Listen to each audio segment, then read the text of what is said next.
Welcome back to Analysis with me, Jonathan Steele. Well, as the Israeli and Palestinian governments continue negotiations over a proposed peace deal, the debate over whether the best solution is a one-state solution or a two-state one is gathering pace.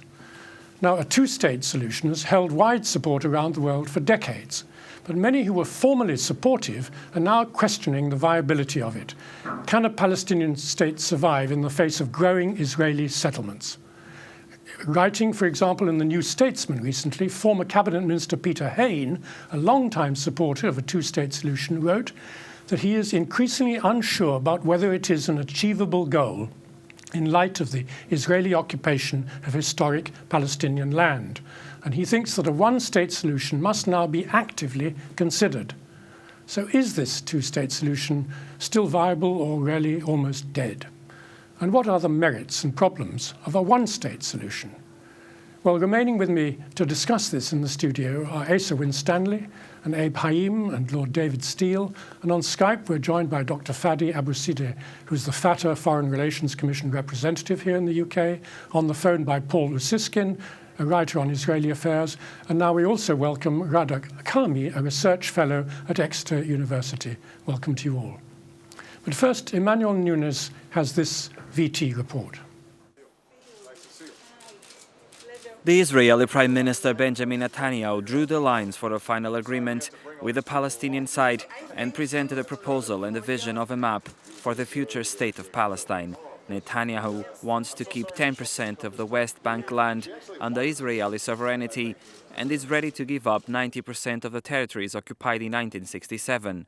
But the Palestinians are seeking to have Israel annex only around 3% of the West Bank. The U.S. Secretary of State John Kerry is also expected to present in the near future the so-called Framework Agreement, a non-binding document intended to outline a final status agreement, the principles of which have been agreed upon by the two sides. In the meantime, prominent international figures have made public that the one-state solution to the Israeli-Palestinian conflict must also be considered. Peter Hain, who served as Minister for the Middle East from 1999 to 2001, has for decades favored a two-state solution, but the latest developments might have changed his mind. In the end of January, he said, "For 2 decades I have favoured a two-state solution as the best plan for peace and the fairest outcome. One backed by the US, the United Nations, the European Union and all 22 countries of the Arab League. Officially, it's the stated policy of the current Israeli government and of the Palestinian Authority. But I am increasingly unsure about whether it's still achievable, mainly because as time has marched on and successive negotiating initiatives have come and gone, the land earmarked for a viable Palestinian state has been remorselessly occupied by Israeli settlers." In April 2013, prior to launching yet another peace initiative, the US Secretary of State warned, "I think we have some period of time. A year to a year and a half to 2 years, or it's over." On the 18th of June 2013, the British Foreign Secretary echoed those words in the House of Commons. Time is running out for a two-state solution. A study conducted jointly by the Research Institute for the Advancement of Peace at the Hebrew University of Jerusalem and the Palestinian Center for Policy and Survey Research in Ramallah found that 63% of Israelis and 53% of Palestinians support the establishment of a Palestinian state alongside Israel. But a binational state with equal rights for all is also increasingly popular among Palestinians, who would likely become the majority within a few decades as a result of higher average birth rates. So now the main questions may be, can a two-state solution solve the crisis, or would a one-state solution with equal rights for all be the best way? Well, David Steele, you've long supported the two-state solution. Do you still have faith in it? I read Peter Hain's article with great interest because Peter and I worked together in the anti-apartheid movement all those years ago, and I have great respect for his views. But and although he's absolutely right, of course, to say that there are huge complications in now going for the two-state solution, given the scale of settlements and all that, which we discussed earlier, that is true. But I do think that the one-state solution, which he is now putting forward, has got even more complications, because I don't trust that any future Israeli government will agree to a one-state solution in which the Arab population would have equal rights with the indigenous Israeli population, because after all, they wanted a Jewish state, and by definition, if you have a Palestinian majority inside the state, it cannot be a Jewish state. So I don't see how. I still think that we ought to push for the two-state solution. I accept all the difficulties. I accept what Kerry, William Hague and others are saying about the window of opportunity being quite narrow now, but I still think we have to go for it. Well, Radha Kami, welcome to the programme. What's your view? Do you think we should now be thinking more seriously about a one-state solution? I have always thought that the resolution of this conflict has to be through one state. I have never supported a two-state idea. Quite apart from anything else, it's fundamentally unjust. People talk about it being fair. There is nothing fair about dividing the original land of Palestine into grossly unequal parts. Israel gets 78%, and the Palestinians get 20 or 22% if they're lucky. And what is so very serious about this is the way it is viewed. The idea of Kerry's negotiations and all the peace ideas to date, which are supported quite right, as you say, quite rightly by many, many people, actually relate to the situation of post-1967 Palestine. That is what we're really talking about, is how to carve up whatever remained of Palestine into parts which could be acceptable to Israel first and maybe possibly the Palestinians. That is wrong-headed. As a matter of principle, it is not correct to imagine that the Palestinians who have lost a majority of their land are now to be asked to give up yet even more land of what is left.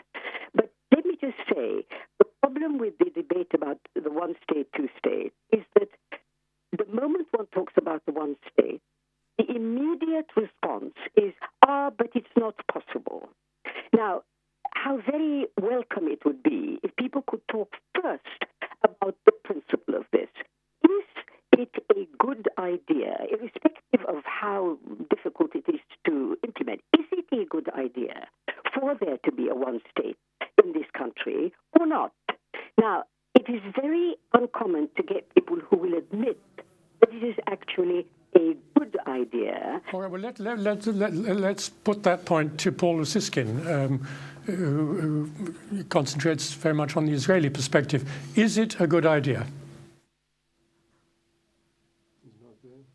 Paul Lusiskin, have we lost you?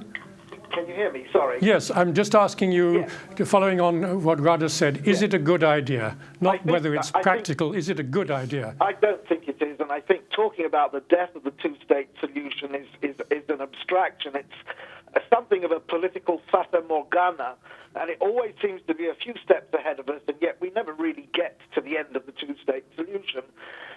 In historical terms, there doesn't seem to be a precedent for two opposing peoples living together in one state. It hasn't happened, and I cannot see, for as much as I'm desperate to see the end of an occupation, I cannot see that a majority of Israelis would simply vote for the end of their own state. I can't see it happening. Well, Asa Winstanley, I mean, some people are saying, well, okay, one state, but there'd be a sort of confederation somehow inside it. So you'd have free movement of people, but sort of local autonomy and all that. Is that, in other words, almost a compromise between one and two states? Is that realistic?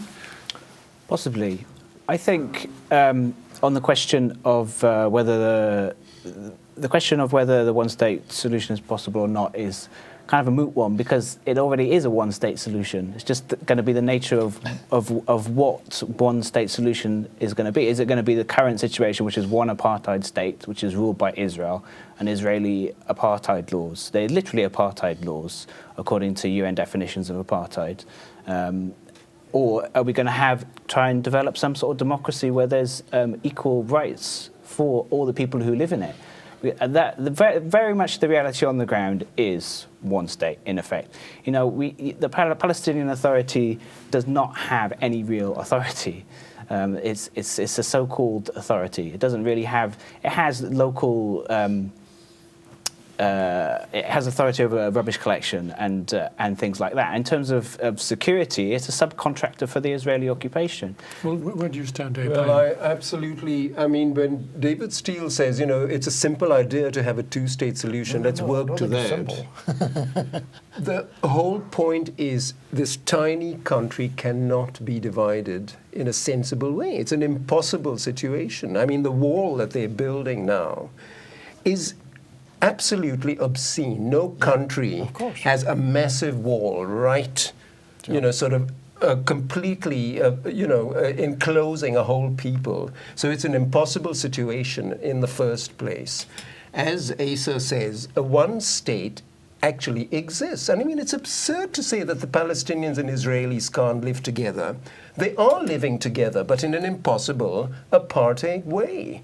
And it's up to international law, which very clearly says that whatever Israel is doing is wrong. It's against all human international law and human rights principles. But do you see any Israeli government ever changing that? Well, it's too bad, because now this is where the world has got to say enough is enough. They've got the United Nations, they've got international law, they've got the actual physicality that Israelis and Palestinians, there are lots of cooperations between Israelis and Palestinians. We're very much alike. I'm Jewish myself. I move in Palestinian circles, in Israeli circles. I really honestly feel no difference. We are people, for heaven's sake. And this whole idea of it's already a one state. All we've got to do is dismantle it, dismantle the wall, stop building the settlements, or even make the settlements that all people can live in. The Palestinians are building the Israeli settlements because they've got no other work, and on their own land that is being stolen. It's a totally unjust situation. Well, let's hear from Dr. Fadi, who represents Fatah. What is your position? Do you think a one-state solution may have to be the best thing you can get? I mean, better than the two-state solution? I think acknowledging the threats and the challenges facing the two-state solution is definitely with a lot of merit. And there is no compensation for the suffering, pain, and disposition that the Palestinians have endured for decades. And saying that, the priority is to end this suffering, pain, and disposition that the Palestinians are still under at this point.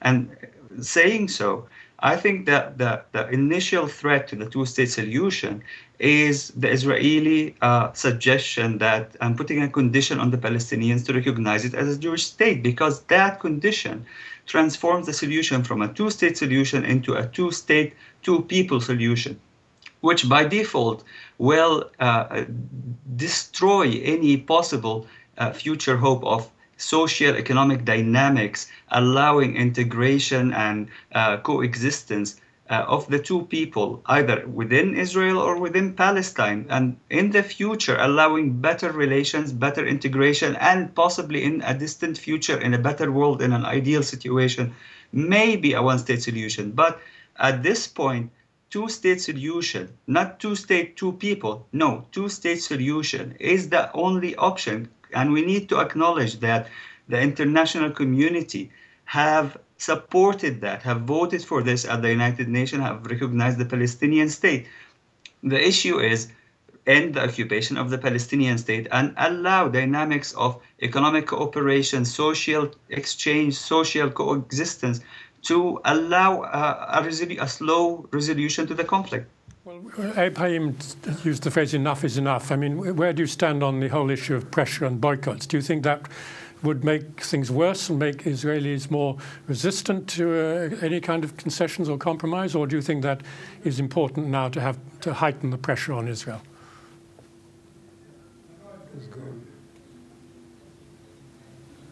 Yeah, no, I'm asking, I'm just referring to Abraham. I'm putting that question to Dr. Fadi. Did you hear the question? I'm sorry. No, the question was meant for you. I'm just saying Abraham used the phrase, enough is enough. Do you agree with that? Do you want more pressure on Israel, or does that make things more complicated? We have respected our commitments so far, and We are adhering to the period that we allocated for negotiations and American role and international support for this chance of reaching peace with the Israelis. And we are looking to reaching some sort of an agreement. However, if that fails, comes the end of the 6 months period, 28th of April, we will seek other means for ending the occupation. Legal means, non-violent means. We will ask for more support internationally, and we will do all what we can to ensure that our people get justice. Well, you did ask for more, and you got the UN to make sort of partial recognition of Palestine as a state and representation at the UN. But has it really changed anything in terms of the negotiations, that little advance you made at the UN?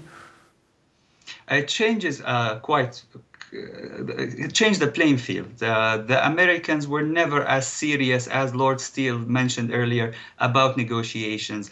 The Americans and any other mediator will have a stronger position vis-a-vis Israeli stagnation when it comes to mediating a solution. The Arab League showing support and ensuring and enforcing better normalization with Israel if a solution is reached. The international community, the European Union showing that it will stand firm on the issue of reaching a solution, and it will no longer be a player, but it wants to be a player in the solution as well. The recognition of the Palestinian state stirred this still water and allowed for international role and allowed for more pressure to be put on Israel to acknowledge that the situation as it is cannot continue and settlements will have consequences. Well, Dr. Rada, can I come to you again? I mean, Dr. Fadi just mentioned the European Union, but hasn't the European Union actually opened its doors even more to Israel with an association agreement recently? I mean, is there any sign that there's pressure from the European Union against Israel?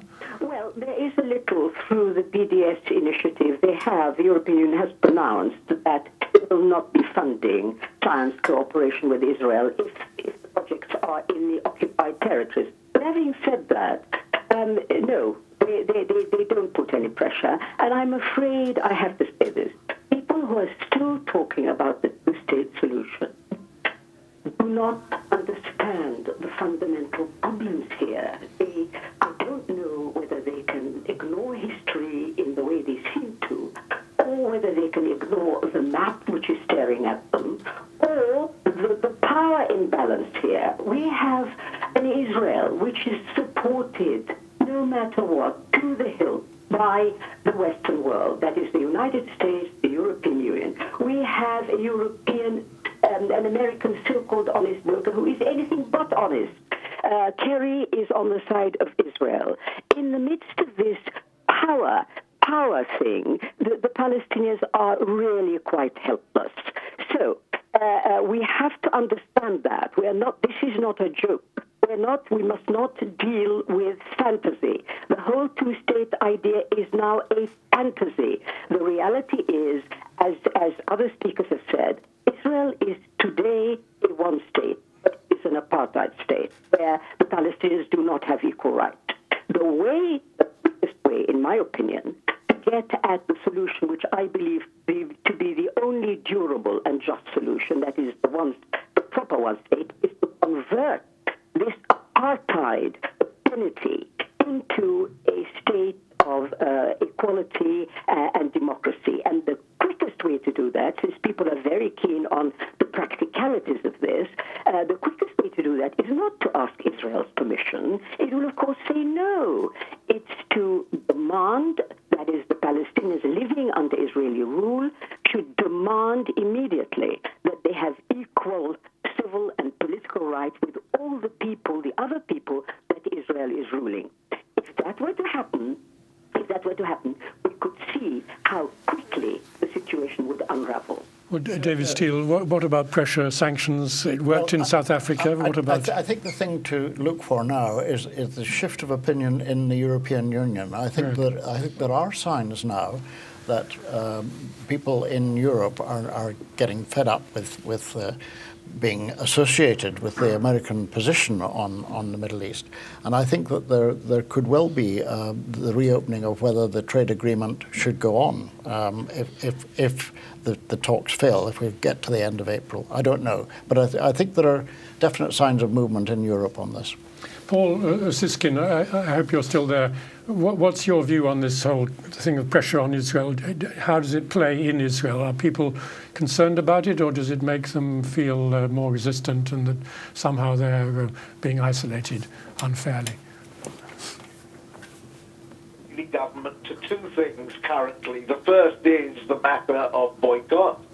And you saw the reaction within the Israeli cabinet that Kerry mentioned the word boycott, since which he's completely changed the perspective in which he said it, and the Israeli ambassador to the United States, to Washington, has actually gone and defended him. But the reaction by the cabinet has been one of I think, kind of a funk.